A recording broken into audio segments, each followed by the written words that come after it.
Hello and welcome back to the Retro Asylum podcast. Hello again, this Chris. UK's #1 retro gaming podcast show. Deja vu for us because this is take 2. There's always usually something going on, and at least it wasn't just Jim fiddling with his cable this time. No, you fiddling with anything, Jim? No. Hands are away from cable. Good. Hands are on top of the desk. As the actor said to the bishop. Well done. So I'm joined by Mads Christensen. Hello. James, the Fiddler Middleton. Don't open that door. He did that a minute ago as well. It was much funnier first time. It was, and special guest Rich from the Retro Movie Club podcast. How are you doing, mate? I'm not too bad, thank you. And thanks for having me on again. One half of the Retro Movie Club. Yes, unfortunately, Blake isn't going to be here. He has been playing Resident Evil, I'm reliably informed, but he did tell me that he doesn't feel like he's quite got through enough of it to be able to speak about it with us. So he's not ever played it before, so this was his first time. So I think he sort of wanted to be a little bit further through it than he is before speaking about it, but. You do forget, don't you, that it's like anything. It's like when people say they've never watched Star Wars or, it's like, what? You've never watched what? There are people who have not played some things and not watched some things. Mads? Yes, I've never played Resident Evil. First time Resident Evil. Yeah, well, more or less. I did play Resident Evil 4 on my Wii, and I played 5 in co-op on the PC at some point. So those two I've finished before, but cool. Other than that, first time. We'll have a little natter about histories with the game in a little while. But before we do that, it's not been all that long since we caught up, Mads and Jim. Exactly a week, little over in hours terms. So let's start with Rich. Rich, what's new? What have you been up to? What's new? Well, in preparation for this, I've been playing quite a lot of Resident Evil, as you might imagine. We'll obviously get into that a bit later, but I think actually it's surprising quite how much you forget in the sort of intervening years when you've not played it for a while. Other than that, I've not really been sort of playing too much games, sort of retro or otherwise at the moment. Just don't seem to sort of had sort of quite enough time to really sort of get into anything too much. But plus, also, I think the last week or so, I haven't been very well, and managed to somehow get COVID after going to a Blaze Bayley gig a couple of weeks ago in Wolverhampton. So a couple of days after coming home from that, I felt pretty rotten. So are you better now? Yeah, all clear now. So unfortunately, I will be clear enough of COVID to be able to go back to work tomorrow. So. Oh, that's a relief, isn't it? Oh yeah, such a relief. Did you inflict it upon your family, or did they survive? No, they survived. I mean, they all sort of had like colds and stuff, but they all seemed to avoid COVID somehow. I mean, I tested my kids the one day, and they both tested negative for it. I don't know how, because they would not keep away from me whatsoever. So. Desperate for a bit of time off school. Please keep away. What's the Netflix password again? That's me. I mean, apart from that sort of Blaze Bayley gig the other week, that's probably been about it for me, really. Plus maybe a little bit of Gran Turismo here and there, but not much at all. What's the current movie on the docket? It is We're Close Encounters of the Third Kind. Oh, right, is still there, is it? yeah. We Okay. we were supposed to record the episode for that about 3 weeks ago. It's been a bit of a cursed episode, to be quite honest. That's one of my favourite sci-fi films. That can't wait to hear that one. Yeah, I mean, we're both really itching to get into it. I think there's a lot to get into on that one. But then I think, obviously, as I said, I've been ill. Blake's been ill. Yeah. And I think we were supposed to record it again last Thursday, and then I think something came up for Blake, so we couldn't do it then. So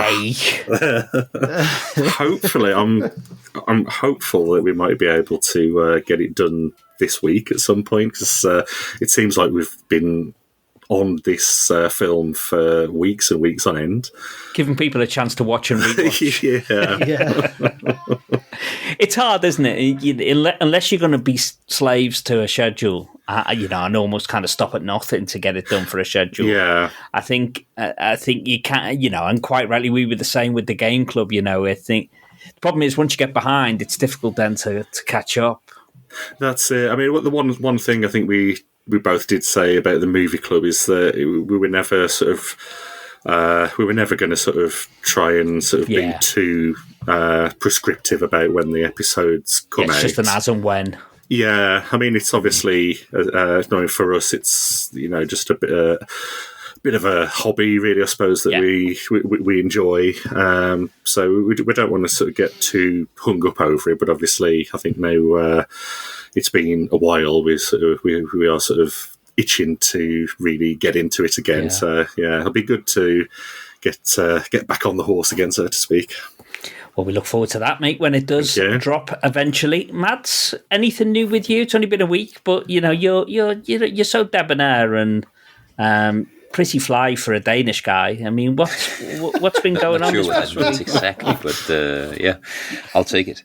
Now, the only game I've been playing since we talked last is pretty much Prey. Yeah, I'm really enjoying it, and sometimes being frustrated at it as well. But really enjoying my time with Prey, which of course we're playing for the playthrough podcast instead. But no retro games. I haven't had any time. I'm still stuck on entering that 5th dungeon on Zelda, the Oracle of Seasons. I played that just 10 minutes yesterday in the car waiting for my daughter, but still stuck on finding that. I think it might be time to look at a guide, mate. It's been about 4 weeks. Yeah, I know. Give in.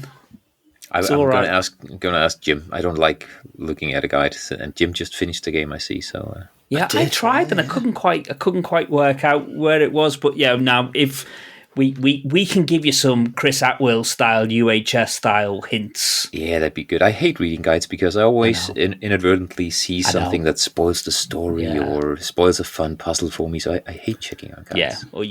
Yeah, you see something that you don't want to see, which then spoils something else. And yeah, exactly. I know what you mean. Don't you think there should be a UHS for just every single game? Yes, I absolutely that love system that was website. Beautiful. Yep. Yeah, it's so good. Yeah, what about you, Jim? You've been playing Prey. I assume you better have been. I have, mate. Yeah, I've been Cracking playing the a bit whip. of Prey. Bit of Prey. Yeah, finished Oracle of Seasons. Yeah. And I've gone into Ages now, so I think I'm in the 2nd dungeon in Ages. Oh, that's cool. We'll have we can record an episode on that. Then I wasn't sure whether you were going to roll straight into Ages. Yeah, no, I've rolled straight in. Yeah. So yeah. That last final boss of Seasons, pretty tough. Oh, mate, so difficult. Really, really difficult. Really difficult. It's the dragon form, isn't it? For me, it was anyway. Well, I think the problem is it's all cumulative, isn't it? So, I mean, did you have maxed out hearts? I was 1 or 2 off max. I had 1 off, and I had a potion. And a potion, yeah. Yeah, so you can take a potion in, can't you? And then that gives you another set. So you've got about 30 hearts in total to burn through, haven't you? Yeah, but I didn't have. So there's a pickup that you can get that minimises damage. So I didn't have that, so I made a lot of life hard for myself with that, not having that as well. I'm not sure you can get that in Seasons. You're talking about the blue ring, aren't you? It might be the blue ring. So my understanding is the red ring is in Seasons, the blue ring is in Ages, but you can, if you've got the red ring from Seasons, there is a way to port that over to Ages and vice versa. Okay. But if you're playing Seasons for the first time, I think you could have got something which doubled your damage output. Yeah, but I wasn't sure what ported over, because when I started Ages, it made me chuckle. There's a bit in the village where there's you name a kid. Yeah, and I called it. I called it Poop. I called it Gannon. Oh, did you? Yeah. And I wasn't sure that. I didn't think that I'd port over, but then obviously I was chatting away to people in the village, and there's a little kid jumping on the bed, and he's like, I poop. Yeah, there's a lot you can do. I mean, as you go through Ages, you'll meet people who'll be like, oh, I've got a city, could you go and speak to such and such in Holodrum? And I think then what you're really supposed to do is go back to Seasons, go and find that person, give them the secret code, and then that'll give you an item back in Ages. But I just couldn't be bothered with all of that. And then typing out that code as well. I know.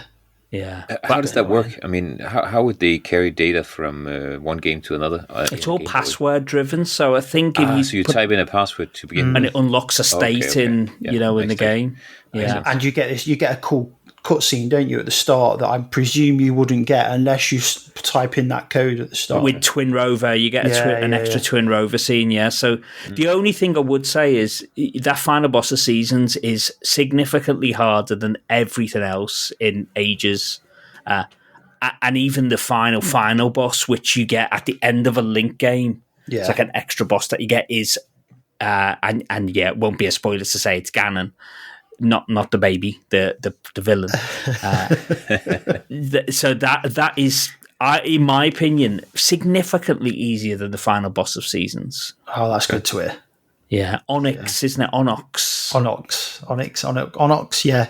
Yeah, it's really difficult, and it's a bit of a port. We'll get to that when we get into the episode, I suppose. But yeah, other than that, I've been playing quite a bit of Rompers on the arcade. So that's the current 10p arcade podcast game. Never even heard of that. No, I hadn't until I listened to the podcast. So it's basically a Namco maze game from '89, like cute graphics. It's called what again? Rumpus? Rompers, it's called, yeah. ROMPERS. Classic Hunt the Wumpus.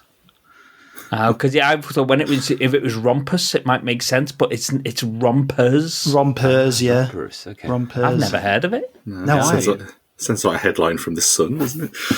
Yeah. It's pretty good. 10p Rompers. I'm enjoying it. It's good. I'll have to check it out. Rompers, you say? Rompers, yeah. Namco. Yeah, it's on like System 1, so same sort of era and hardware as like Pac-Mania, Splatterhouse, that sort of era. But yeah, it's good. Good. What about you, mate? Yeah, Prey. For the first time in a long time, other than the odd dabble of Toki, which I'll talk about in a second, I've played exclusively Prey for the past week. It's all I've played. And usually I've got a good few games on the go and I'm swapping between them. But nah, Prey is partly because I find it so Moorish to play. I don't always love it when I'm playing it. Most of the time I'm really enjoying it. Some of the time I'm desperately frustrated with it. But when I'm not playing it, I'm thinking about, right, when I go back to, I'm going to go into here, I'm going to go to crew quarters and I need to do that side quest. And I find, just so playably Moorish. So I am really enjoying it, and I'm almost at our playthrough staging point now. So I reckon I've probably got a couple of more sessions, I think, with Frolicking. To get to I'm in the mission. Our staging point is the end of the current mission that I'm in. So I'm guessing I'm not too far away. We're due to record that next Sunday the 6th of October. We're due to record that next Sunday. Yeah. And then I don't think we're going to be a million miles away from the end of the game, depending on how much frolicking you want to do. So I think it'll be a short stage. But I have been dabbling with some Toki. So for Kane and Rinse coming up, at the start of next month, I've got Toki and I've got Marble Madness. So I've got good games. Yeah, I got MAME set up with using the mouse for the trackball on the PC, which is cool. So I'm going to play Marble Madness. But Toki, man, that game Jesus Christ, that is one difficult game. That. So you playing the arcade version? Yeah, and then kind of having a look at the ports as well. But I also picked up the Switch remake that was released in, what was it, 2019 or something? It was. Yeah, I think I've got that and never even played it. It's like £1.60. Yeah, and I bought it on sale. I have this weird edition of that. Never even unwrapped it, but it's a full arcade machine that you built, that you slot your Switch into and then play Toki. But I've never even unwrapped it. I love stuff like that. It's quite nice, actually. I mean, I'm not a big fan of these pixel kind of, what was a pixel game being remade as a, it can look a little bit cheap. Yeah. But some of the animation actually is really nicely done, and some of the redrawn graphics are nice. Not all of them.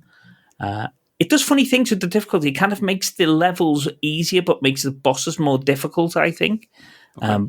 It's so difficult. And I love Cane and Rinse, and I love what they do, but I think sometimes with these arcade games, the format doesn't really help it, because the idea is, you play it to completion. By the time you get to the episode, you've seen the whole game.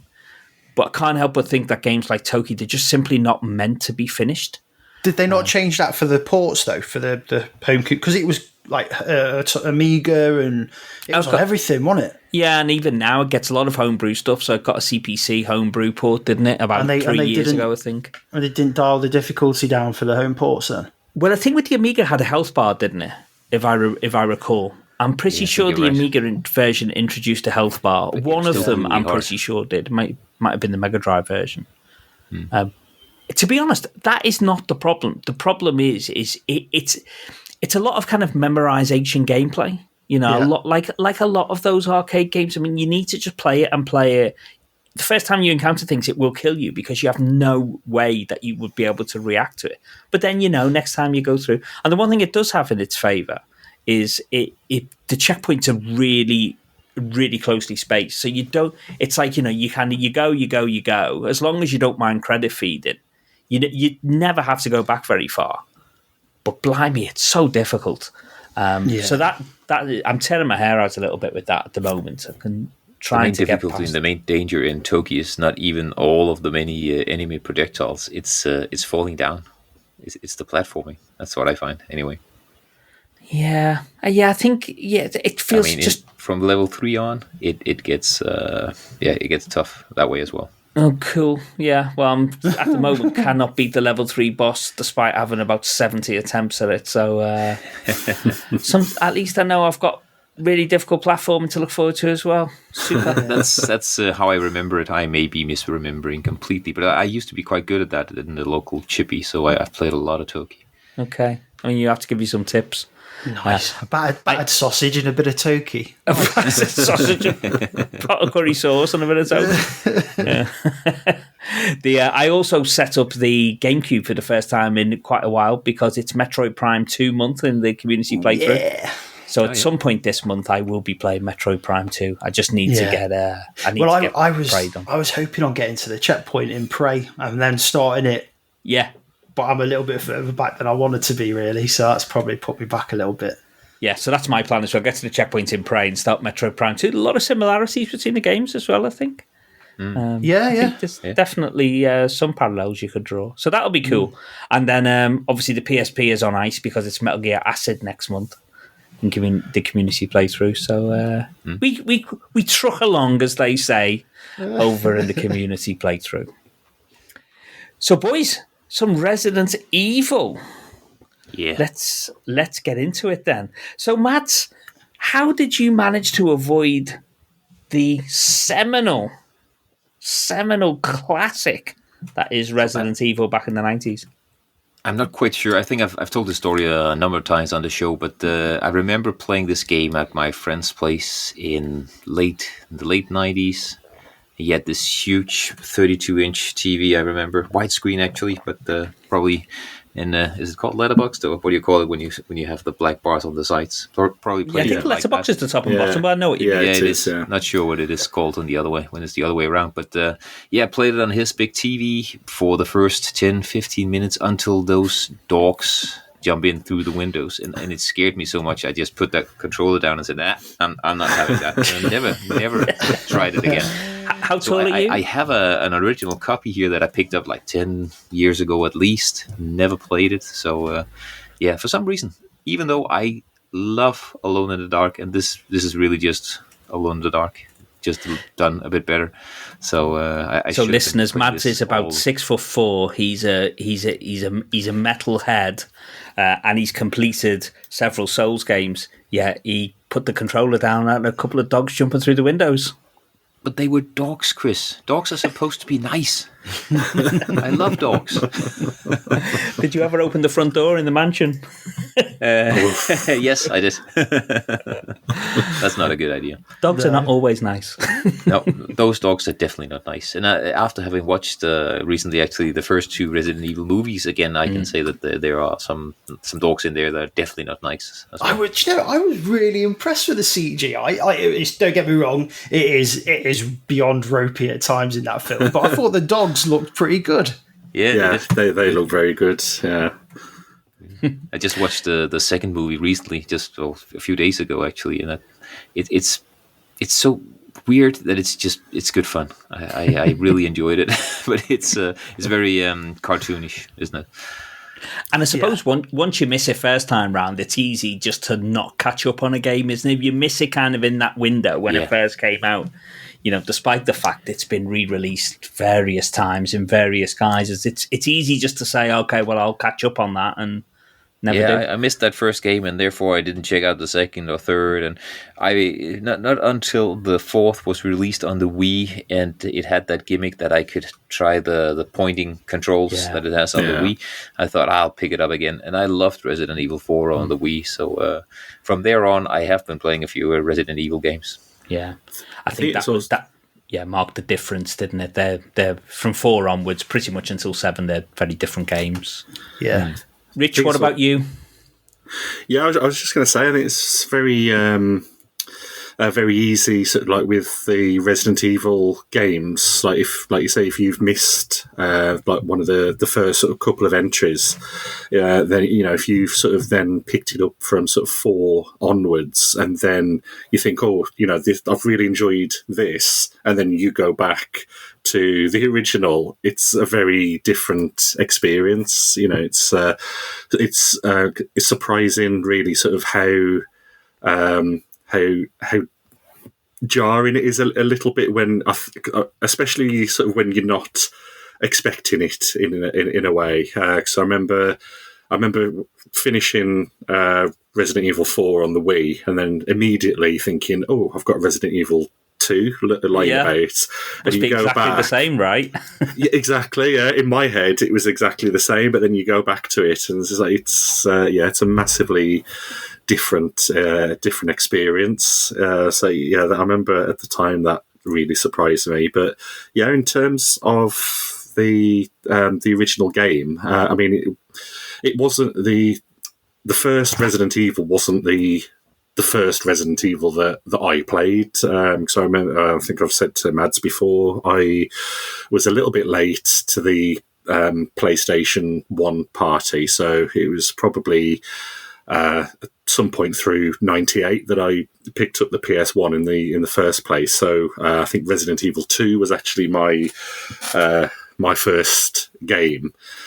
But even sort of like going from that and going back to Resident Evil 1, they're sort of similar games in terms of style and tone. I think that you can really sort of appreciate that sort of like jump back. And I think at the time, certainly, it was one of the first games that I really remember that really sort of put that kind of horror experience on the TV screen for me, like in a game form.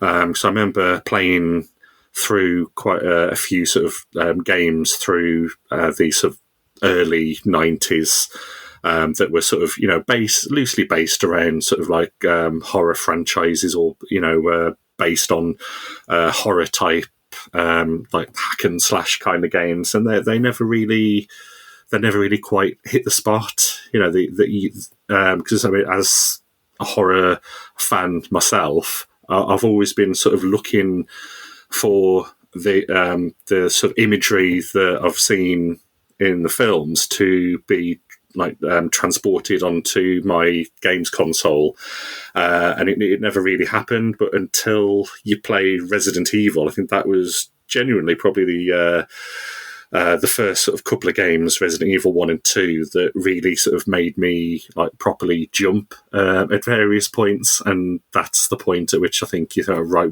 we've got a proper horror game on our hands here. Probably for the first time that I can remember.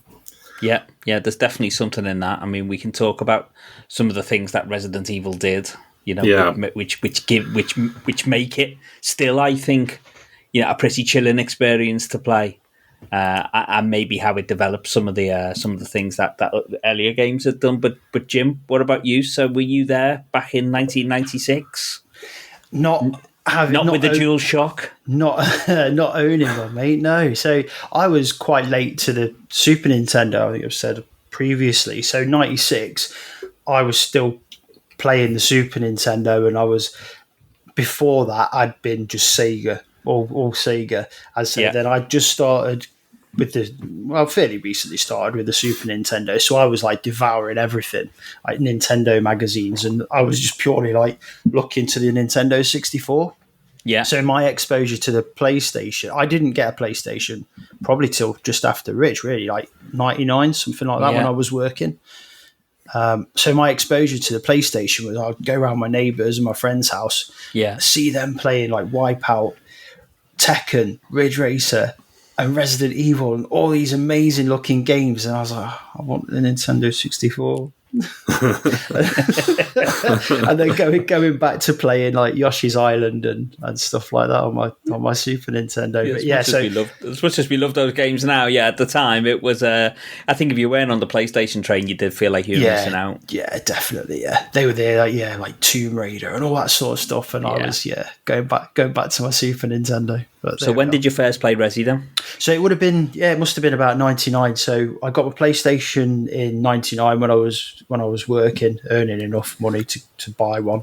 I'd already got my N64 by that point, and I remember 99 because I got Metal Gear Solid, Resident Evil, and I was playing all of those games that I'd seen my mates play, or my schoolmates had been playing for the last 3 years, So got that in 99, remember playing through that, and the remake that came to the GameCube, I was there day one for that one. Yeah. Me too. I still remember my mate Billy, who I've mentioned before in the context. I didn't have it. I was also late to the PlayStation party, so I was cracking on with my PC at this point. And if I would have hung on, I could have played Resi on the PC. It's actually pretty nice. I don't know whether you guys have ever seen it, but it was 3DFX powered, and it actually, I still think, looks pretty nice. It's a nice version of the game. Can you still buy it? I don't know. It's certainly not on Steam. I mean, you'd have to eBay it. And it may well be quite expensive. I imagine most versions are, and I might be wrong with this, but I assume most versions are the PlayStation version emulated that you buy for PC these days. And you obviously, I think now the version on Steam is obviously the remaster of the remake. I could be wrong, but I would imagine it's pretty expensive now to pick up a used copy of that. But I remember at the time the Games Mags, having screenshots comparing this side by side with the PS1 game, and it was much, much sharper, as you'd expect from a late 90s. With 3DFX with proper glide support. Yeah, I mean, smoothed out a lot of those jaggies, I think, from the PS1. It gave it a good look. I thought so. But I remember my mate Billy. So he had a PlayStation, and I was a computer kid. But every now and again, he'd call me up and he said, "Chris, you've got to come and see this. And he did it with Final Fantasy VII. He did it with Metal Gear Solid, and he did it with Resi. He said, "You've got to come and see this." So off I trot round to his with a few cans of Danish beer on probably on a Friday or Saturday night, and we played Resi from start to finish. Nice. Pretty much in one sitting. Good. A little bit passing the controller. Most of it was with him. and we played the whole game because it's not that long a game. You can, you know, if you can get through it, probably 10, 11 hours. I then subsequently got still that's a long night though. It was a long night, yeah, but you know, when you're 16, 17, it doesn't really matter, does it? Don't. That's it. You pay for it for all week now, Chris. If I'm up past midnight, I pay for it all week. I'm a nightmare. But I did subsequently get a PlayStation. I imagine I probably got the director's cut, which is the one which came out a couple of years after the original release, gave DualShock support, rearranged some of the items, new costumes. Not the DualShock, sorry, the director's cut came out, rearranged some of the items, and that came out in response to the delay in Resi 2, because I think Resi 2 was pushed back from 97 to 98, so they brought out this remixed version of Resident Evil with some rearranged items. They then subsequently brought out the DualShock version of that, which was the third release of the original Resi game, which then brought in DualShock support and a rearranged soundtrack. And if you guys, why would you want the DualShock version of a tank control game? I don't get that. It just works so much better with the D-pad. Yeah, I mean, subsequently when I've gone back to that, I've always played it with the DualShock though, with analog. Yeah, and it just kind of works. Yeah, they work well on the. I think the analog works well on the remake. Yeah, obviously it's been probably developed for that. I'm a PC gamer, so I'm used to these kind of games with tank controls. I would be playing them on a keyboard. So yeah, this is true. Yeah, feels right for me. But one thing about that symphonic soundtrack, so you guys have got to listen. They redid the basement music, and if you've never heard this, it's probably the worst piece of music ever composed. In fact, I'm going to drop it in right now and listen to this.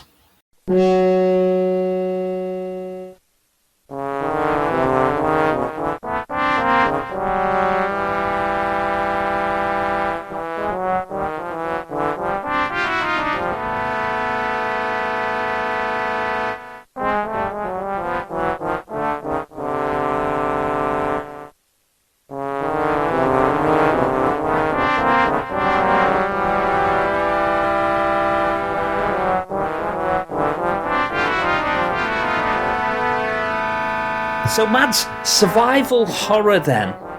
This was the first ever survival horror game, wasn't it? No, of course it wasn't. The real Chris and I, we recorded years ago about the Alone in the Dark series, which is one of the earlier examples, at least from 92, I believe the first Alone in the Dark game was released on the PC. And this is very much Alone in the Dark, but in another story and nicer graphics and actually playable, because Alone in the Dark is actually so damn hard that most people will never have seen the end of that. But this game is much more manageable. Well, in some places at least. So yeah. But this was very much Alone in the Dark. So much that I was really, really taken aback when I started playing this. I as I said, I had played Resident Evil 4, 5, perhaps a bit of 6, I believe. I played a little bit of that as well. But that was probably what I was expecting just in like an older game here. But this is a completely different game from those. It's much more of a puzzler, a adventure game really, with slow-moving zombies that you need to fight as well.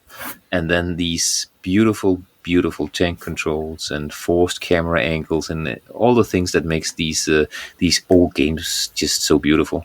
And I actually seriously mean that, because the fact that you can't really control yourself so precisely, the fact that the camera angles are forced, you can't always see exactly what you're supposed to be shooting at, just intensifies the horror in these games.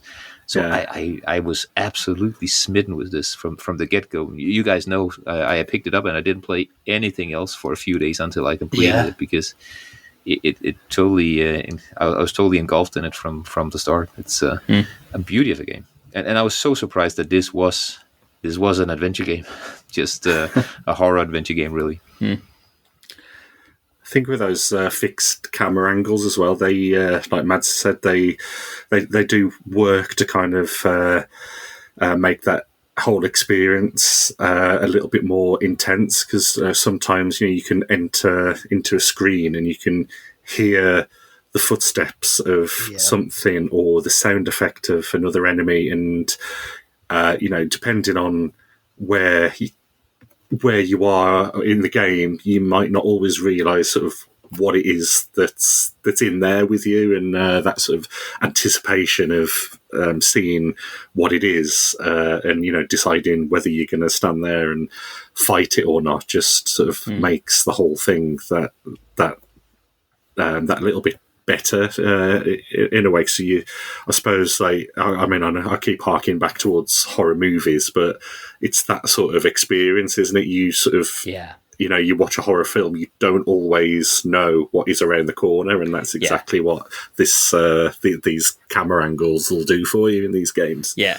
It's always much scarier in the imagination than in reality, right. Isn't it? It's what you don't see that's terrifying rather than what you do. Yeah, for sure. But Matt, I obviously led you down that path very obviously and deliberately there, because it's interesting, the whole survival horror thing. I mean, no, this is not the first game that did the likes of this.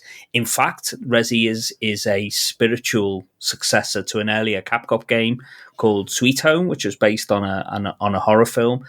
I don't know whether you guys ever played Sweet Home on the NES or the Famicom, to be precise? No. So it is staggering when you do play it. Obviously, visually, it's very different. There isn't a polygon in sight, but there is it's staggering just how much of Resident Evil is there in Sweet Home, with limited inventory, with the puzzles, with the story unfolding, with found notes and things like that. The actual door animation from Resident Evil is lifted one for one from Sweet Home. It's quite interesting. But then Alone in the Dark obviously came and did that in 3D, which itself was inspired by Sweet Home and then Resident Evil, and then Alone in the Dark then morphed into something which resembled Resident Evil, and we go on and we go on. But the term survival horror, which is now synonymous with games that do what Resi and Alone in the Dark did, was actually invented by Resident Evil. Because when you boot up Resident Evil, it says, "Welcome to the world of survival horror." And until then, nobody had used that term to describe a game like this. It wasn't a term that was in circulation. It's since become a term that defines these kind of games, which is interesting because it was a term that was invented by Capcom for Resident Evil. So does that technically make Resident Evil the first survival horror game then? Well, this is it. So arguably it is the first survival horror game, but certainly not a game, not the first game that carries some of these tropes and features.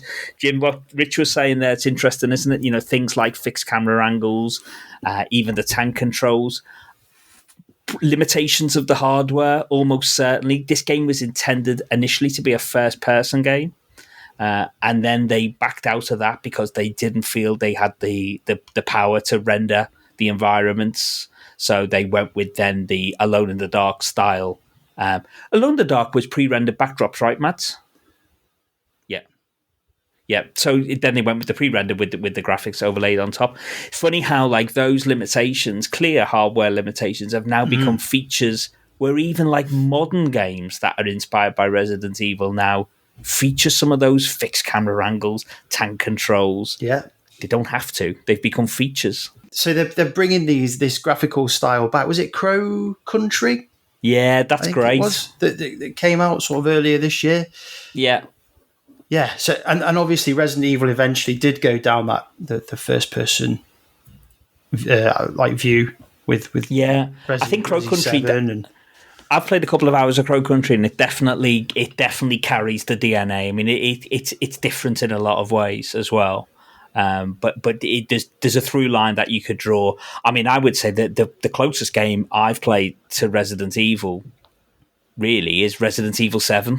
Which I think they've gone right back full circle now. Really interesting. And although and ironically, Resi 7 is a first-person game as well, of course. So it almost feels like, is that the game they intended to make, back in the 90s, or they would have liked to have made if the hardware was certainly a lot of the kind of balance between combat and puzzle, I think, is very similar to Resi. I mean, they would never. I mean, I say that you don't think they'd have ever sort of. I think having Resi the way the way they went with that third person viewpoint, I think it just. I couldn't imagine it working in first person, and the series. It might have done the series establishing itself as well as it did. No. At that time. No, yeah, I mean... that at that time, a first-person shooter would be something like Doom, for example, from 93, or... So it just wouldn't be scary in the same way. I have a hard time seeing how they'd make that scary, that exploration of the mansion, really, truly scary. You guys ever played the light gun game, Outbreak? No? I've not. No. I've played the Umbrella Chronicles. That was, I think, was on the Wii, sort of. Yeah, it was, came later, Yeah, Outbreak was a PS1 game, and it kind of gives you an idea of what it might have been like, as a first-person game. Yeah. It is not great. Okay. No, not they great tried to put movement in that as well, didn't they? Character movement. And I think they did sort of correct it with Dead Aim, because Dead Aim was a PlayStation 2. I think that's better. Follow up to that, yeah. Yeah, so I think they did both on rails, aren't they? Yeah. But no, it's graphically anyway. Although I think it's a lot more. It's a lot more low budget. Although the original. Funnily enough, the original they had a sales target of 400,000. I was reading today for the original. It went on to sell 2.5 million originally, and then across the subsequent PS1 releases, sold another 2.5 million. So it's fair to say it did significantly better, and then 2, and then 3, and then on with much bigger budget games. Yeah, but I think we shouldn't underestimate just what it was like back in the mid-90s. To have a proper horror game, as you've already said, Rich, but a cinematic game like this. I mean, Mads, I know, what was it like going back to it now for the first time? The voice acting has become infamous. Was it as bad as you were expecting? Yes. The voice acting is very, very bad. It feels as if these actors were never in the same room. So when they talk together, it's just. I mean, one person is just talking nice and quietly, the other one is shouting, and it's horrible. So the voice acting was really, really bad, but that was just endearing to me because I was expecting that coming to a PlayStation 1 game. So, and for the graphics and the style and the mood of it all, I mean, I am a fan of games like Alone in the Dark and so on, and I know what to expect from an early PlayStation game. So I found it really, really good. I mean, it was. Even though I can see that it's blocky and has huge polygons, I was very quickly scared by what was happening there, and trying to control my character in those rooms. So the pre-rendered backgrounds help it, right? Don't they? I mean, I don't think it's aged terribly visually. Yeah. No, I think it's aged really well, but I'm the wrong guy to ask because I'm a retro gamer. But I think it's aged really well for a PlayStation game.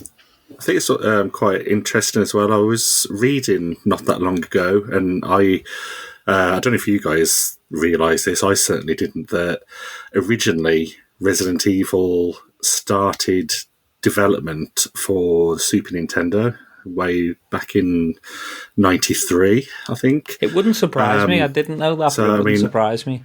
I'm not sure what it would have looked like. I mean, I did sort of try and before coming onto the show with you today to sort of try and have a look, see if I could find any screenshots of what it might have looked like, but there doesn't seem to be any, at least in existence online. But I mean, you said the pre-rendered backgrounds being sort of quite iconic for the game that did come out.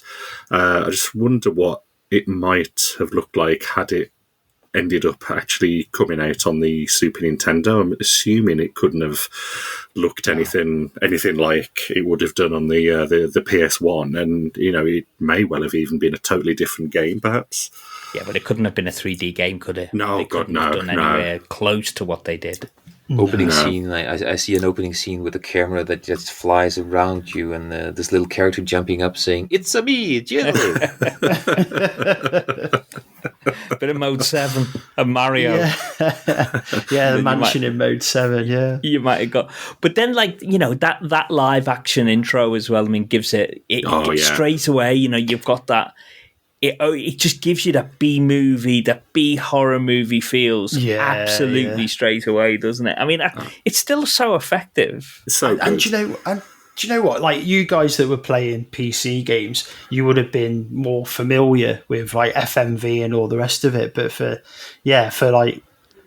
people like myself that was just sort of playing the Mega Drive and then the Super Nintendo, seeing this was like, oh my god! Like, I only ever saw stuff like this on like Bad Influence or Games Master. Do you know what I mean? Like, but this is it. This is on an actual TV in front of me. You say that we're used to it, but I mean, with me, I mean, I associated that kind of thing with adventure games, pretty static, slow-paced adventure games. But to have this level of storytelling, and okay, like you go back to it now, and it's complete and total nonsense. But I think that's charm. I think that's got a bit of charm for me anyway. I like that, and I like the voice acting, and I think it gives it that charm.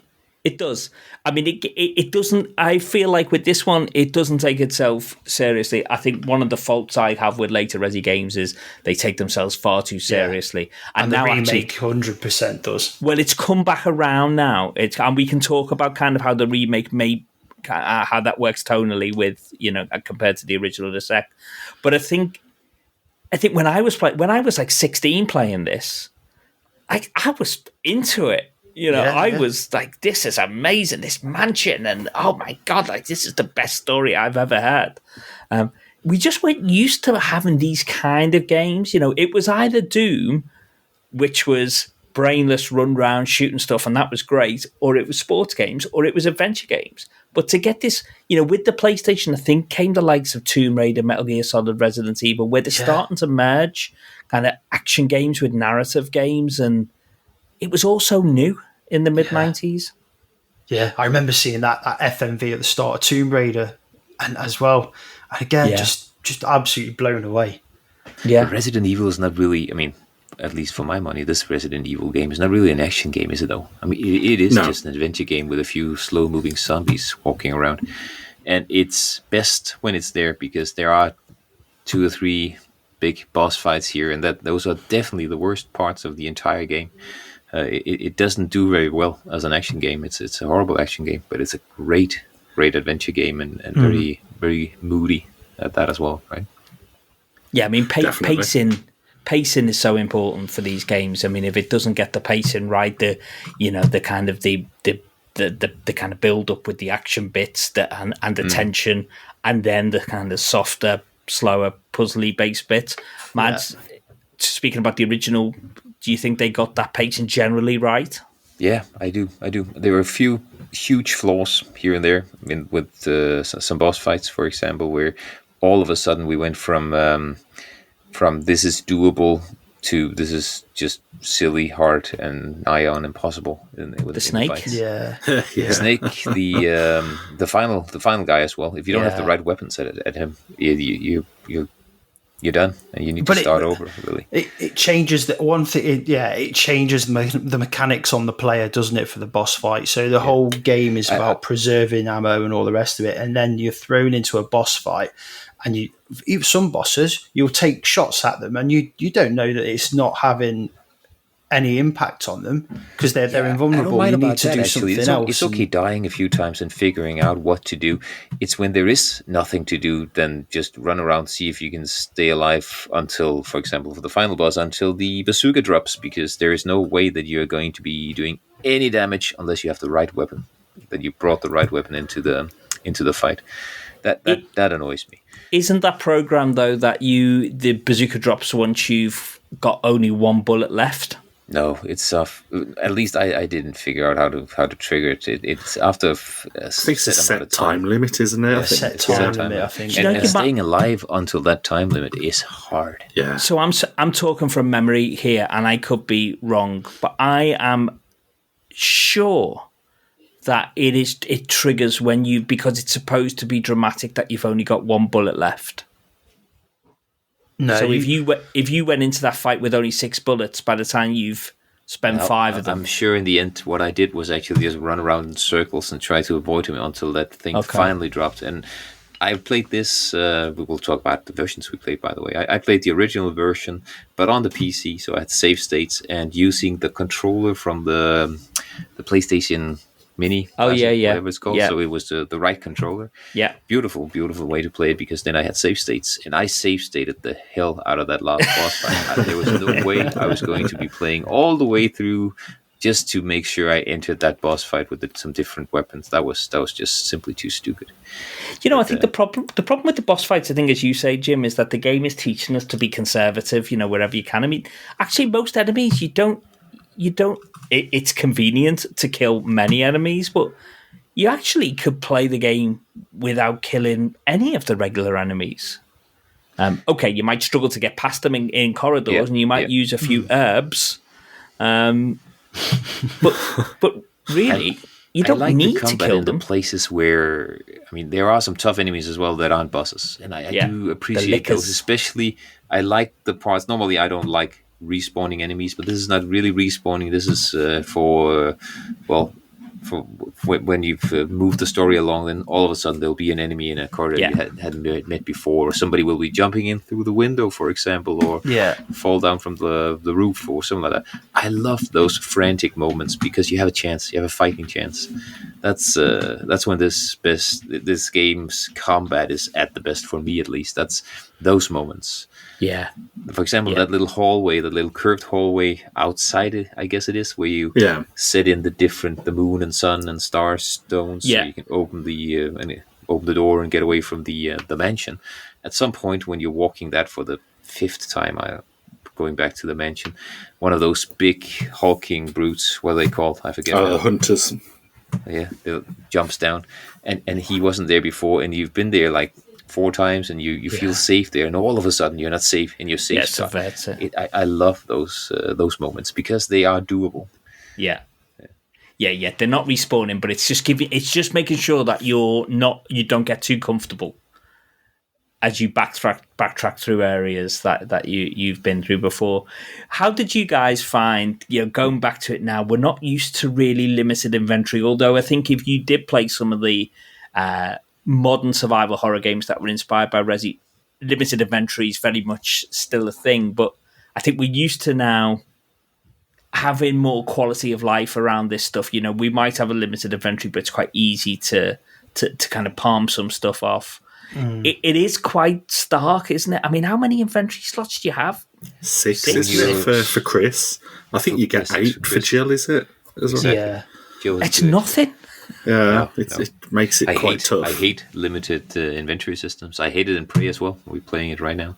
I don't get it when you're playing a game why you'd want to do something like that. But it's part of the tension, though, don't you think? Like, you walk into a room and there's a box of handgun bullets and there's a herb. Which one do I collect? I can't pick up both of them. Yeah. But then you can't drop, can you? For those... Sorry, Jim. No, go for it. I say for those situations that you just mentioned, handgun, bullets, or an herb, it might be okay. But the annoying part is for the quest items. Like, for the critical items. Yeah, I'm gonna leave this mask here because I think probably I won't use it anymore. And then you figure out when you're all the way at the other end of the map, I needed that, and then you need to leg it all the way back to pick up that thing, and then drop something else, and then you go back, and then you meet something else, and it's so annoying. If they wanted to do limited inventory, at least for my money, they would do it for everything that wasn't a quest item. Yeah. So if they just said that if you pick up a quest item, it's here instead. It's in the other bag. Yeah. It's not one of your inventory items. That would be cool, because then, as you said, it would add to the tension. Do I need to bring the red and the green herb, or combine them, or should I bring some shotgun shells? Or I like that kind of tension and that kind of realism in my inventory system. But having to run back and forth to pick up quest items that I left because I thought I needed a box of bullets, that just annoys me. Yeah. As you say, Jim, the What was the point? You just made the ability to drop, which they didn't introduce until Resident Evil 0, did they? And then I don't think they ever brought it back. You can see why, though, because it wouldn't have worked, because then you could be dropping a main, like Mad says, like a mainline a quest item. And you forget what it is. Forget where you've dropped it, yeah. So you can see, and obviously then it's got to be left in RAM, hasn't it? So maybe it's like... So, Rich, did you play the remake, the remaster of the remake, the most modern release? I have played that one, yeah. I probably played that one maybe about 4 or 5 years back now. Yeah. Remind me with the map on that, because I know the map is a little bit more detailed, isn't it? On the I'm going to call it the GameCube version, which is basically what all of the modern releases are based on now. So on the GameCube version, I think the map obviously color codes the rooms, which I don't think the original did. Mads, did it? When you cleared out a room, does it change color to show that you've basically found everything in there? Oh, I forget. I think it color codes it to say where you are and whether you've discovered the room. Yeah. I think if you've discovered the room, it'll change the colour to green, but I don't think it changes it to a colour to say that you've cleared it out, so you potentially would never know. Yeah. So, but does it annotate? So just to, could they have done something like that where I don't think the Resi, and it's been, I must have played this game 7 or 8 times right the way through, but I only went through it for a couple of hours most recently. Does it annotate to show where the key quest items are once you've discovered them but not some of them? Yeah, I think it does. I think if draws a circle or something. Yeah, I think it'll annotate where you found typewriters, I think. Yeah, so it'll tell you where they are, and like as you say, certain quest items, it will have a little arrow with sort of short description of or name of what it is. So I suppose in that respect, you don't have to quite do so much memory work on trying to remember exactly where everything is. As certain things it will tell you, which I think was probably quite useful. I mean, I know maybe some people might have found it a little bit hand-holding, but then I think when you go back to playing the original, as good as it is to play, it's a bit of a shock. Yeah, you know the amount of times you spend sort of running back and forth across the map trying to find certain things, and you realise it's not where you thought it was, and you've got to go somewhere else. And it was quite a welcome addition, I think, to sort of have some of those things labelled. I spent a lot of time just looking, for example, for that tiger head. You know, there's the tiger head statue. You put 2 eyes in, and then it reveals different parts. I think one of the eyes reveals the big gun.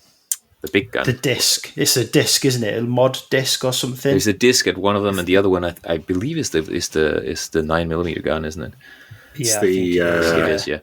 But at least that took me so long. I was certain it was at this side of the corridor, first floor, and I was running around searching everywhere, and it turned out to be in the exact opposite side of the house, and that took me the longest time to find that tiger head again.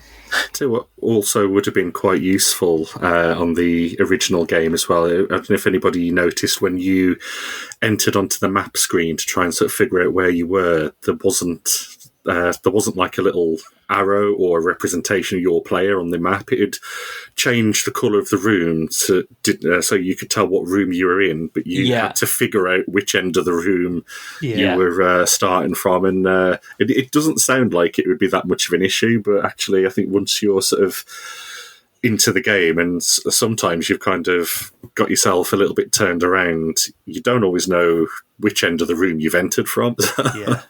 And trying to figure out then from there which door you need to go through, whether it's the one on your right or the one on your left, it can be a bit of an issue at times.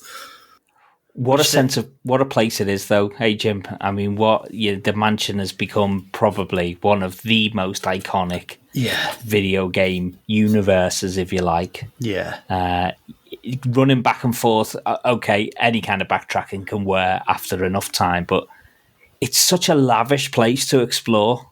It is, and you know it like the back of your hand, don't you? By the completely, time yeah. Well, apart from what I was just saying, Mads, about like the tiger mask and stuff, but yeah, I've played through it a few times, so I know. Once I've sort of like familiarised with myself with it again, then that's it. I remember where everything is, and the version that I played, which was the GameCube version, it's got the little arrow. So they did bring a little player arrow in for the map, so you can orientate yourself on the map and stuff like that. But yeah, I mean that mansion is just it's a character in the game, isn't it? Really. Yeah, and they keep bringing it back. You know, if you even in Village, you know, there are definite locations that are deliberately harking back to that original mansion. It's iconic. You know, in every game, it almost feels like, you know, we've obviously played quite a bit of the Souls games over the past 18 months. There are areas there where I think, God, it looks a bit like the Spencer Mansion. This, or it just gives you that feeling. I mean, it is, as you say, you know, no matter how many years go by between playthroughs, as soon as you start, you go into that main hallway with the ticking clock. Yeah. You just know, like, okay, well, I know that door's going to be locked, and I run down the little back passage behind the stairs, and like it's gamey, isn't it? And people moan about some of that, but two's worse for the gaminess with the lab underneath the mansion and all that sort of stuff. Do you know what I mean? And like, 2 is obviously supposed to be a police station, the most mansion-like police station. Having a spade key in a police station is less. But again, maybe I'm just waving stuff off, but for me, it's all part of the charm, really. Yeah, I think so. Yeah, definitely. So, Matt, you played the original, which is a version that we've all played, and you got some of the way through the GameCube version, the 2002 remake. Yeah, I did. I really couldn't get with that, actually. You felt it lost the sense of place, lost something between in the 6 years between the two. There's multiple things. I mean, first off, the sense of place. The mansion really gets to be, as Jim said, another player, another character in this game, and it's a place you'll know by heart after a while, and it really has this sense of place, the sense of being there on that spooky night, where that was lost on me in the GameCube version for some reason. I mean, the use of the camera, I guess, something with the way that they switched between the camera angles, and it just made me feel lost rather than actually getting to know the place, if that makes sense. So if for example, you're walking down a hallway, and now I'm switching to looking the exact opposite side and walking into the camera, now I'm switching to this side. The switching around just made me completely lose the sense of place, lose that I feel the feeling that I was there trying to traverse the space in some way. And that coupled with the fact that I love these old games. I love the tank controls. It just works for me. Yeah. But when you have these graphics that look a lot more modern, having the tank controls just becomes annoying. It's as if they don't fit there anymore. I mean, I'm sitting there looking at something that looks so smooth and nice that I want to have direct control, because that would be right to have here. But I don't, and I have these tank controls, and then they've tweaked the tank controls a little so you can just spin around immediately, which annoys me, because that takes away the scary part about the tank controls, because the scary part about the tank controls is that you're slow and you need to take it easy and just align the shots just right. So why try to give me these fast, quick reflexes in a game where that just works against having a spooky fight or a spooky encounter? Yeah, I mean, for me, it just didn't work. And then the last thing, the last nail for me was that I really, really liked the first one. So I really enjoyed playing all the way through it. So when I picked up the remake, I was looking forward to seeing this exact same locations and seeing how they looked instead. And then from the get-go, they just changed so much. I mean, they're completely new locations just in the very first corridor. If you go into the mansion and you go into the dining room, so you go left, and then through the door in the dining room, there are the first corridors where you meet your first zombie, for example. The door there, just behind the zombie, there is no door in the original, but there is a door now in a completely new puzzle with moving statues and all sorts, some spikes, and everything was just new, and it didn't add anything. That puzzle with the spikes was just so annoying. So I guess I was just in a place where I just enjoyed this game so much. Now I wanted to see it with the better graphics and see what it's all about, and it really, really let me down. So if I need to play this, I should probably play it in a few years when I've forgotten about the first game.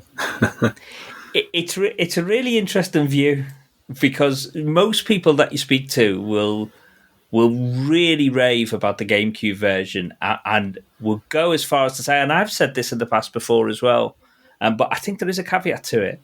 I've said before that the GameCube version makes the PlayStation version redundant, because it, for some, and Mads has got a perfectly valid view, and I think some of what he says, I agree with. I think for some, they think that it's the things that it just replaces for the better. And I think a lot of those things, Mads, you just mentioned the quick turn there, that was introduced, at least that was in Resi 2. It may have even been in one of the subsequent releases of Resident Evil. I'm almost certain it was in 2, though. I'm trying to remember whether it was in the directors, because I can't quite remember. And then things like the extra areas that were in the GameCube, many of those were intended to be in the original Resi in 1996, but due to space limitations, they had to be taken out. So things like the graveyard, for instance, in the GameCube version, which you may or may not have seen. It's basically a whole new... The guest house is another one, obviously. I mean, when you go through the GameCube version, it's got basically a whole other dimension to the story based around Lisa, and she's a recurring boss in the game, which is... I mean, my recollection is not in at all the original. No. Not that I remember, at least. So the game is considerably longer and has a lot more to it. Brand new areas of the mansion, brand new areas of the mansion ground. A big, because there's a big story beat around Lisa, isn't there? Yeah, Lisa, and the family, and the face and everything else in the family. Exactly. Yeah. And it's apparent right from the off. Yeah, as I said, some of that stuff did throw me a little bit, actually, when I played through the original a few weeks ago. Before we did this, and it's almost over before you know it. Well, there's that, but also I think, as Matt said, with that, when you encounter that first zombie, I was expecting to see the door behind the zombie, and it completely threw me, because I think my most recent memory is obviously the remake, so I didn't see that door. So then obviously the puzzle beyond that door is out, and then as you've both alluded to there, it's the whole sort of thing with the graveyard, and the story with Lisa is completely gone, and you kind of think, am I making this up? You only go to the graveyard for a small detour in the original. The graveyard is there. You need to go pick up some quest item. I forget what. But there's hardly anything to it. Yeah, there's nothing. Yeah, this. I playing the original. It definitely felt like they wanted something to be here, but they cut it off at some point. Yeah. Yeah, I mean, I'm definitely down with all of this new stuff that they added, and it probably, I mean, Mads, you played them back to back, you really enjoyed Resident Evil, then you went to play the remake, and I wonder whether, had those intervening years occurred, and it's almost like, this is what I imagined. Do you they changed, there's 2 points I want to make, and I'll make this one first. They changed some of the gameplay, and this is where I have said in the past that I've thought the GameCube version makes the original redundant. Actually, now having dabbled a little bit now with the original again, I'm now back to actually saying that I think if you put both in front of me right now, I'd probably play the 96 version. And that's because I really don't like some of the gameplay introductions they made. The defensive items. Oh, yeah. Those knives you picked up. Yeah, so annoying. And it also, that took away the tension. Because that was an out.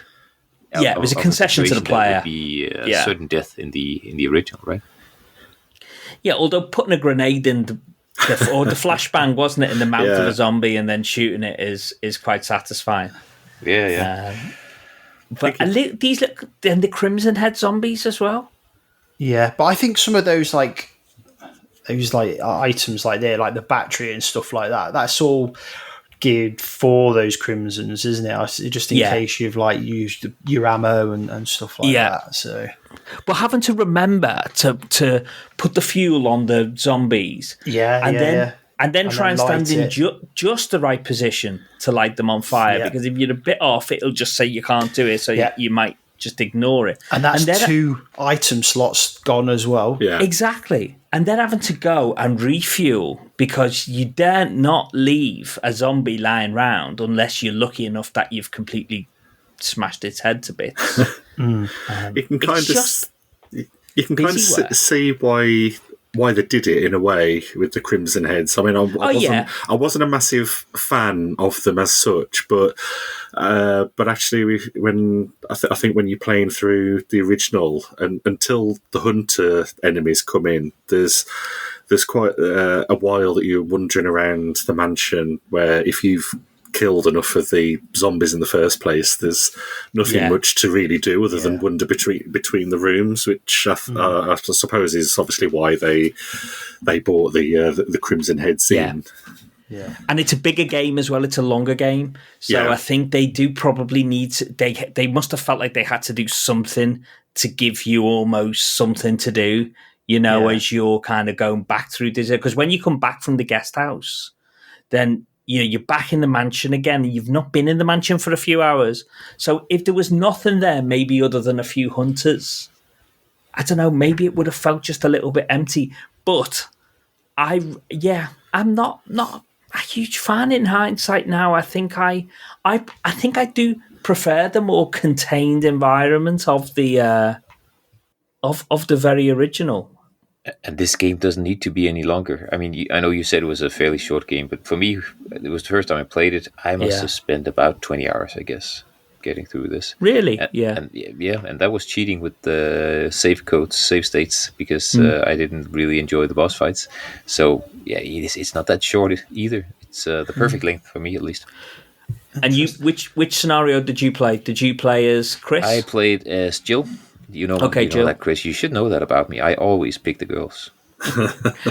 Jill Valentine, the easier of the two, by all accounts. Yeah. Okay. Popular wisdom suggests you have obviously the extra 2 inventory slots, as Rich has said. Yeah, I read about it, but you have 2 extra inventory slots. You also shoot the zombies a bit easier, I believe. But on the other hand, you take a lot more damage than Chris. Yeah. So you need to be more careful. She has the lockpick as well, which Chris doesn't. Yeah, she has the lockpick. Yeah. The master of unlocking. She is the master of unlocking. Plus, you get the really cool Moonlight Sonata scene on the piano when you play through as Jill, don't you? Which opens a secret door, I believe. Does, yeah. I absolutely. The first time I saw that, I could not believe what was in front of me. I was blown away. That's still my favourite piece of classical music of all ever, and it's all because of seeing it in Resident Evil. Yeah, I really enjoyed that as well. Absolutely wonderful. The one thing that this has got, which this hasn't got, which Resi 2 has, is on Resi 2 there's much more interlinking between the scenarios. Obviously, in Resi 2 you get Leon A, Claire B, and you can do them in any order, can't you? You can do them in various orders, and things that you do in one scenario will affect things in the other. If you pick up an item in one, it won't be there in the other. Whereas this is it's not like that. I mean, there are some different places that you go, depending on which character, but generally the story is the same. The supporting character's different as well, isn't it? You get Barry in with Jill and with Jill. Sorry, yeah. You with Chris? Who do you get with Chris? Can you remember? Rebecca, yeah. You get Rebecca. Oh, I haven't seen Rebecca at all. And then She's not your story with Chris doesn't really line up until the end, does it? Where you can get him out of the cell. Yeah, I didn't. I just left him there. You know, the other point I wanted to make about the remake is 6 years passed between the original Resi and the GameCube version. 6 years. I still think that GameCube version, graphically, it's still incredible. It's 22 100%. Years old. 22 years old now. I still think it looks absolutely amazing. Yeah. Like, 6 years ago, like 6 years from today, 2024, Horizon Zero Dawn, which I think is one of the best looking PS4 games and still stands up, is 7 years old. Look how little now the state of the art changes in that amount of time. We've gone from 1990, where we're playing, Super Mario World, to 96 Resident Evil, then to 2000, further 6 years. You've got what appeared almost photorealistic with that game on the GameCube. It's amazing how quickly it changed back then compared to how slowly it does now. Yeah, and it was even faster, of course, going further back, like to the early 80s. I mean, a few years would take you from bleeding ears and losing your eyesight on a Specky and onto the beauty of an Amiga, for example. Exactly. So, Matt, you generally enjoyed the gameplay, you enjoyed the puzzles, you enjoyed the combat. It was just the boss fights that let it down for you?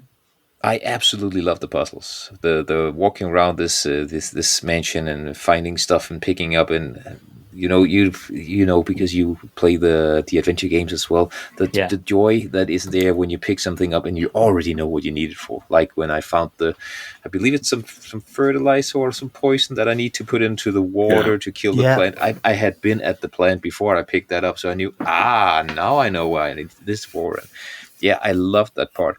I loved pretty much all of the smaller enemies as well. Yeah, even the dogs this time around. They did scare me again, actually, because I've forgotten when it was that they popped up. So they did scare me a lot. But even the dogs are good once you figure out that you can angle your shots, because that's the first time you actually need that, shooting downwards instead. Once you figure that out, they're good as well. So I love that, and love the tension of those tank controls being hardly usable, just enough usable for you to actually figure out those encounters with the smaller enemies. And I like the more obtuse puzzles even, but the boss fights, that was horrible. That was just horrible. Is it a huge snake? Yeah, there was the huge snake, huge. I forget the name of that snake now, but it's got I forget the name of it. Yeah, it's got a name. I'll look it up. Yeah. It's going to pop in as well. And there was, of course, the big boss at the end, and the snake and the spider. I believe I save stated a lot, but I got those fights in the right way, because I would just save state just right outside of the fight and just keep on trying it. But the end boss, I was save stating like every time I've survived for 10 seconds. That's not good, is it? No, because that was just, and that was after spending a few hours on it and reading online that okay, I've entered this boss fight without this or this weapon, so I'm done for. And then thinking, I want to see the end of this game, and I don't want to go and play it all over just to go there with the right with some bullets for the right gun. So I believe actually the common wisdom is that you need to go there with lots of bullets for the 9mm. That's the way to handle it. But I think so. I don't remember. I mean, I don't remember having too much trouble with it. But I've been listening to the Dev Game Club podcast, and they did a series on Resident Evil years ago. Well worth a listen. That's like the podcast that inspired playthrough. So they play it in chunks. Well worth a listen, and those guys were absolutely scathing, and these guys are game designers and coders. One's a designer, one's a coder. They were absolutely merciless about that final boss, how bad they said it was. That was really the low point of the entire game for me. It was absolutely horrible. They were very much in agreement. They were pretty scathing about it. But it's still scary though, Rich. Right, isn't it? The whole package comes together, and it remains all these years later a pretty chilling game to play. I think so. I think it is, and I think a lot of it does come from, as we've already said, the sort of the clever use of camera angles and like quite clever use of music as well that really ramps up the tension. I mean, I don't think we've touched on that too much. No, we haven't mentioned it, have we? But actually, the sound effects, as you mentioned as well. Yeah, when you can sometimes enter a room or something, and you hear those dogs, and you know, any minute they're going to be jumping over a fence or through a window or something like that. But actually, I think the actual musical score really sort of like adds a lot cinematic to it. It's I think if you watch sort of any sort of like number of like John Carpenter films or any film that has been scored by Harry Manfredini, they've got a lot of those beats in the music. You know, you've got certain points where you've got the sort of like the high pitched string work, or the sort of, you know, the deep sort of foreboding bass work. And I think there was a bit in there. I think, you know, what you enter like a room and you've got like some stairs that go down, and there's like a staircase that goes downwards, and you've got like 3 zombies around the outside of the staircase. The music there, I mean, it even like this time playing through it now, it really sort of like gave me that sort of like sense of dread, because it sort of the music kicked in, and it was very much like a specific point on Halloween. The original Halloween film, where the sort of like deep bassy music kicked in, and you sort of like you knew something sort of like pretty bad was about to happen, and you know and then you walk just that little bit further into the room.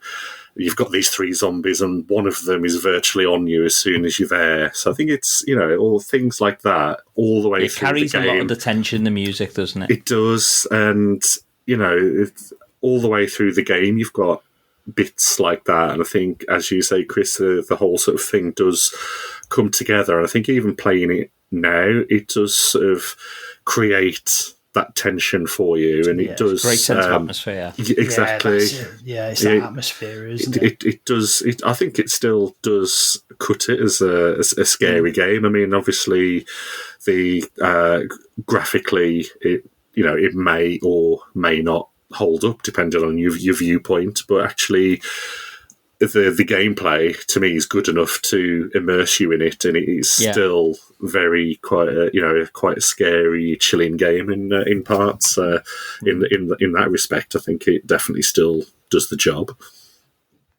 It's little things like the sounds of the footsteps on different surfaces, and having different sound samples. Like, still impresses me when I hear that now. It blew me away back in the 90s, but now I still think it's a really cool touch. Like, as you walk on the marble floor and you hear the, you know, and then you go up the stairs and you get that much more dead sound, and even the sounds of the guns, like the samples that they use for the different guns, I think they all still sound really, really good.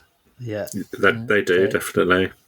And like quite rightly, the thunderstorm as well. There's the thunderstorm that's going in there. Yeah, and the zombies on the outside, and they're sort of tapping on the windows. Yeah, it's all very much sound. Very Night of the Living Dead, that bit for me.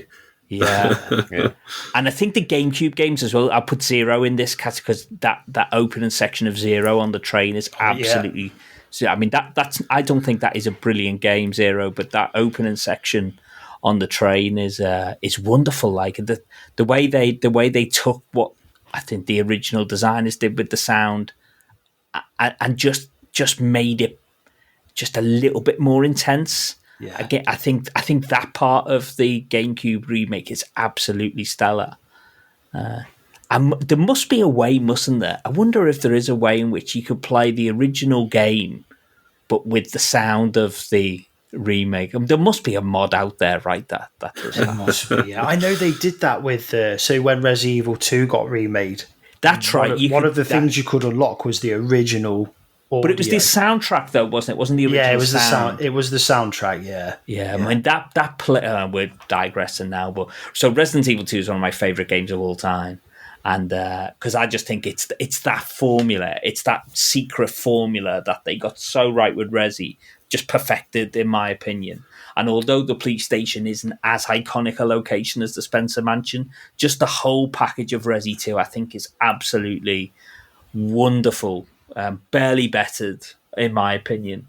But that police station music, I can hear it now.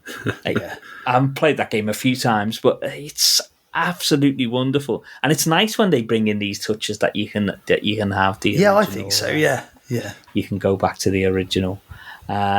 Anyone else got anything that they want to talk about or that we haven't raised? I wanted to ask Mads actually because I've played a couple of hours of the original, having finished the remake, and I noticed I struggled with picking stuff out against the background.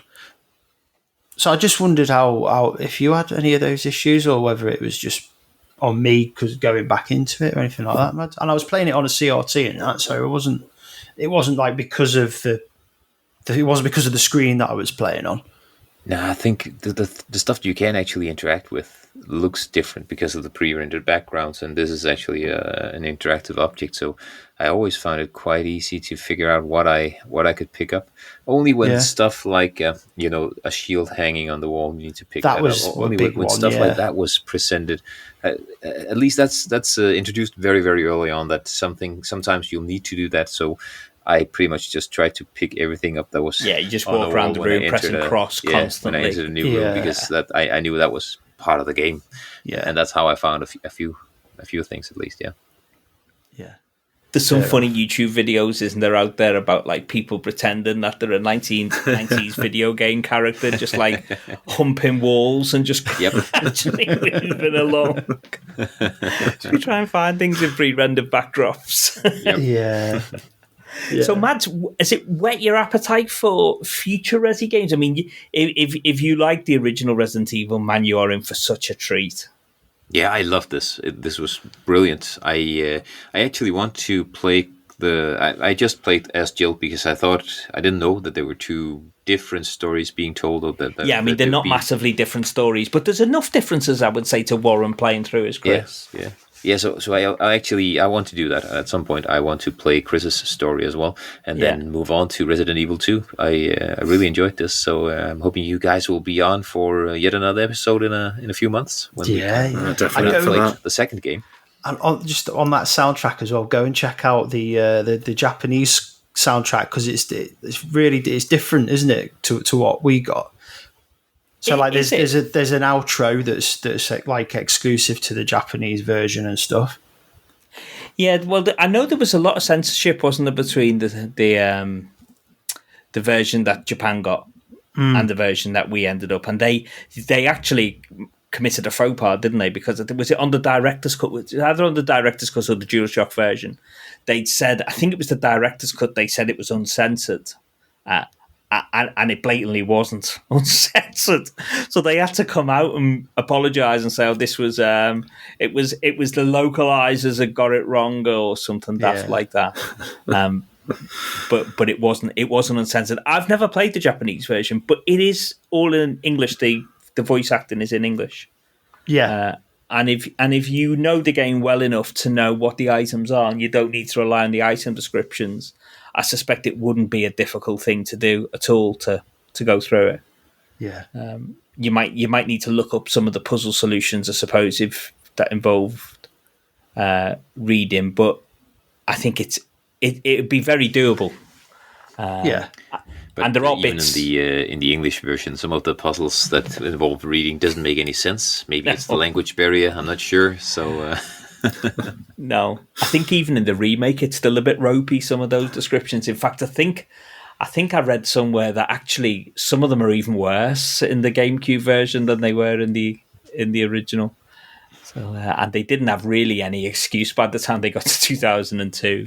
But yeah, it's probably worth having a look, because certainly the FMV sequences I know in Japan are at least there's more stuff in the Japanese version. I don't know whether they're different. Well worth a look. So we'll come back and we'll talk some Resident Evil 2 whenever you're ready. I'll definitely play that one again, because I haven't played Resi 2 in probably about the original, probably about 5 or 6 years now. Yeah, definitely. I played the remake not long after that came out, and it'd be nice. It would be nice to go back to the original because, like I say, I've not played the original in a long time. Resi 2, yeah. I might even play. I think it was on the Dreamcast, wasn't it? So I might even play the Dreamcast version. In the N64, mate. N6. Oh God, no! I wouldn't want to play that. Yeah, it's a bit compressed. Yeah, a little bit. Yeah. But it'd be interesting when we get to talk about because I think the remake of Resi 2 is so different that it's a completely different game in my opinion. I mean, it's not even really. I mean, yes, you can compare it, but it's, to my mind, that is a completely different game. I mean, the Resi GameCube remake was a proper remake of that original. That's basically just a reboot, isn't it? The Resi 2 remake. Yeah. But the locations are all obviously still. And the characters are all there as well. Yeah. It's more of a reimagining, I think, Final Fantasy VII remake style reimagining of Resi 2 in my mind. Yeah. To the point where I think that original Resi 2 game is still very relevant. And I think you can make an argument to say there's no point going back to the original Resi following the 2002 remake. But I think, as we've discussed, the conclusion that I think we've come to is that, yes, I think this definitely still is a reason to go back to that 1996 original if you want that truly old school experience. Yeah, I think for what you get in playing the remake, in terms of the quality of life improvements and the better graphical the backgrounds and everything else, you take a hit on some of the charm that the original has, and that's going to come down to your opinion in how you react to the voice acting and the graphics and everything else. But for me, you definitely take a little bit of a hit on the charm playing the remake. But I played the remake and had an absolute whale of a time with it. Loved it. Yeah, like I said, I dread to think how many times I played through that game and still absolutely loved it. Good stuff. Well, thank you guys. And before we sign off, Rich, any shout outs? Yes, shout out to a fellow movie club co-host, Blake, who obviously, as we said earlier, unfortunately not here, but hopefully he enjoys listening through this when he hears it, and hopefully sometime soon we'll finally get to finish Resident Evil as well. So, as Chris mentioned off air, Blake probably just spent 30 hours setting up the emulator and getting everything just right, and then 2 hours playing it. So that's the problem. And it's like, I now need to go and set up the emulator for another game now. all in good chess, Blake. Well, hopefully, mate, we can. It'd be cool to talk about some of the films on your show as well. Maybe, yeah, definitely. Maybe we could hijack you over there and. Yeah, sure. They're a thing in themselves, aren't they? I think. Yeah, definitely. And fair play. You said to give it another go, and I did that original, and I really enjoyed it. I remember. Wait until number 2, mate. You're going to love that. It's so cheesy. It's so cartoony. So I like looking back on it now. Like at the time, I hated it because it wasn't set in the mansion, and it wasn't Resident Evil that I knew. But obviously, watching it back, you know all that. So it's not a surprise, and I enjoyed it. Yeah, I think similar to you. I think when I remember watching the original film years and years ago and really not liking it at all for that very reason. But I think you kind of you have to give it another go and kind of get over that bit to a certain extent, don't you? And just sort of see it as its own entity. Because then actually, I think when you go through the films, and then I think it's Resident Evil: Welcome to Raccoon City, which is a lot more faithful to the first 2 games, but actually you kind of realise it's. Even though it's more faithful to the games, it's not actually as much fun as the Mila Jovovich films, and you kind of find yourself really wanting to go back to those films, and and you've seen that in the game already, haven't you? So that's it. Yeah. As much as you want to see that as a film, you've already seen it in the game. So yeah. Does anyone punch a boulder? I don't think so. Not as I remember. So it's not as iconic as Resi 5 then. You got all of this good stuff ahead of you. I'm Resi 6, Chris. Are we going to play that again? No, mate. Ah. I had fun playing Resi 6 with you, despite the fact it was Resi 6. Despite the game, yeah. Despite the game. But we had a laugh. We did. Playing it for like what felt like 70,000 hours before that game finishes. Yeah, it was long, wasn't it? It was a long one. Yeah, put it this way. I'm glad that when they got round to 7, they took more from 1 than every other game in the series, because I think... yeah. Although I still stand by like that, the Leon aspect of Resi 6, I thought was all right. Resi 6 was horrible. I played through 5 with a friend in co-op mode, and we then started 6, and after a handful of hours, I mean, the sections where the zombies are spawning endlessly. There's just an endless supply of zombies, and you don't know that as the... There's lots of them like there's that. Lots of those, and you don't know as the player what is the thing I need to do to make them stop spawning. And sometimes it's just entering a different room or crossing some part of the floor, but it's so annoying in a game where you're preserving your ammunition and trying to do a little bit of survival horror. Having these endless hordes of zombies and no clear way of seeing how to stop them is so annoying. So we ended big up arrows just showing you where to go. Yeah. Jesus Christ, it's terrible. It's sold well though. You know, if you look at the sales figures, it's absolutely depressing how many copies that game shipped. Okay. Yeah. Compared to some of the, some of the games in the series that I would certainly prefer. But yeah, thankfully they've seen the light and they've gone back to basics and roll on Resi 9. The series is still going strong. Yeah. Village I thought was really, really good. Yeah, Village was brilliant. And I'm expecting a 9 reveal at some point next year, I imagine. Yeah. I definitely think we'll see another one on the PS5. Yeah, I'd be surprised if we didn't. Yeah. I'm looking. And give us a Dino Crisis remaster as well, man. Yeah, I'd love to see Dino Crisis. Now that is another game that I think if you really ought to play. I mean, it's basically Resident Evil with dinosaurs. Okay. It's slightly more action focused. But I don't want a remake. I just want to play the original. Stop making remakes. Just stop. I think the original is actually due to be released on PS Plus fairly soon. Well, there you go. Yeah. I'm not sure exactly when, but I definitely read something about that the other day. So yeah, I'd be looking forward to getting back into that again.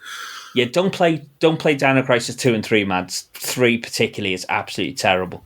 But Dino Crisis 1 is really, really good. Old school classic survival horror. Another one that you might want to have a look at, again, a little bit more action, is Onimusha by Capcom. And then obviously off the back of Onimusha, Devil May Cry was the evolution of that little lineage spinning off from Resi. But there's so many of them, wasn't there, in the wake of this? This could be a whole other episode, but the likes of, was it Deep Fear on the Saturn as well? Yeah. And then there was the one set on the boat as well, wasn't there, that came a little bit later? That might be the PS2 game? Xbox. Oh, yeah. Forget what that was called now. Blue something? Was it? I can't remember now. Yeah. I just remember there was set on the boat. So there's definitely, off the back of that original Resi, you could go as far as to call them clones, I think, some of them. Never mind games influenced by it. Some of them were so similar that it was almost kind of copyright infringement, I think. And then I think Silent Hill came along and did something different, clearly influenced by Resi, but with a different vibe, a different gameplay feel, and that then went off in its own direction and so on. It kind of goes off, doesn't it? To the point where I think some of those later Alone in the Dark games borrow more from Resi than they do from their own predecessors, which obviously is where so it all becomes a little bit kind of like Spaghetti Junction by the time you get to the mid-2000s, I think. Yeah. But clearly an absolutely seminal title, Resident Evil, one that inspired so many other games. And then they went and reinvented the action adventure genre as well with Resi 4. Not content in inventing perhaps a genre. They just went and basically reinvented the action adventure genre with Resi 4. Yeah. Greedy Guts is. Any shout-outs, Mads? Yeah, shout-outs to the entire team behind this beautiful game. That was a great experience, and I'm so glad that you guys got me to pick it up and finally play all the way through it. So thanks, guys. And for all of our listeners who, if a few of them actually, like me, haven't played this game, it does hold up, even though it is a 1996 PlayStation 1 game, and normally they don't age that well. This one really does hold up, and it's worth your time. But I would say, at least for my money, play it in an emulator with save states, or maybe on the easy difficulty. I haven't tried that, because there are a few niggles with the boss fights that will otherwise just destroy your enjoyment of it. Yeah, the easy difficulty came out with the Director's Cut version, and it's the same game, but zombies go down quicker and you find double of everything. So for every pack of bullets, it's double the number, double ink ribbons. And nice. So yeah, just a generally easier experience. Jimbo, shout out? Yeah, shout out to the guys. Looking forward to hearing the Knight Rider episode. In 2082. Yeah, the cats have been herded, Chris. But I suppose we'll be back for some Evercade action next, won't we? Yes, looking forward to that. So I really enjoyed doing that first episode. So yeah, I'll be looking forward to that. And I've even got my Evercade going on the old CRT for some data east action on the Evercade VS. So what adapters that through? Just HDMI, like HDMI to SCART. Yeah, you get a little bit of input lag, right?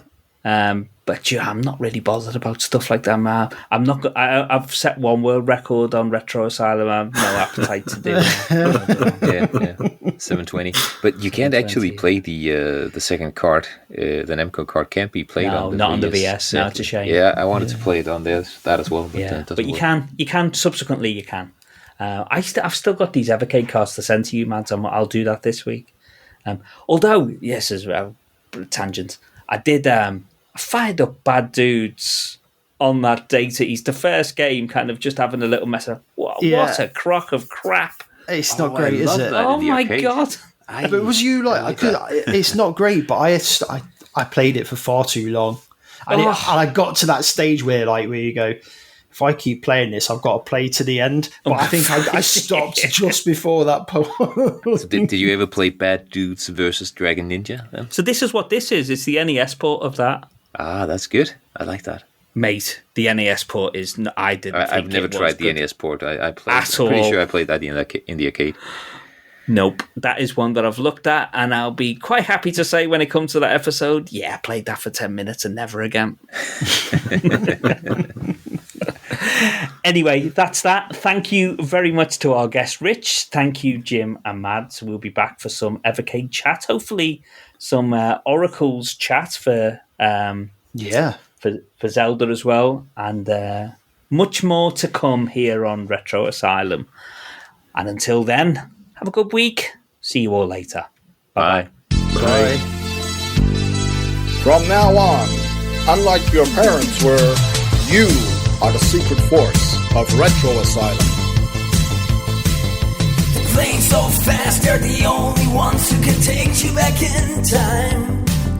They play old games, they're more retro than J1 Optimus Prime. Had to go more the arcade for adventures.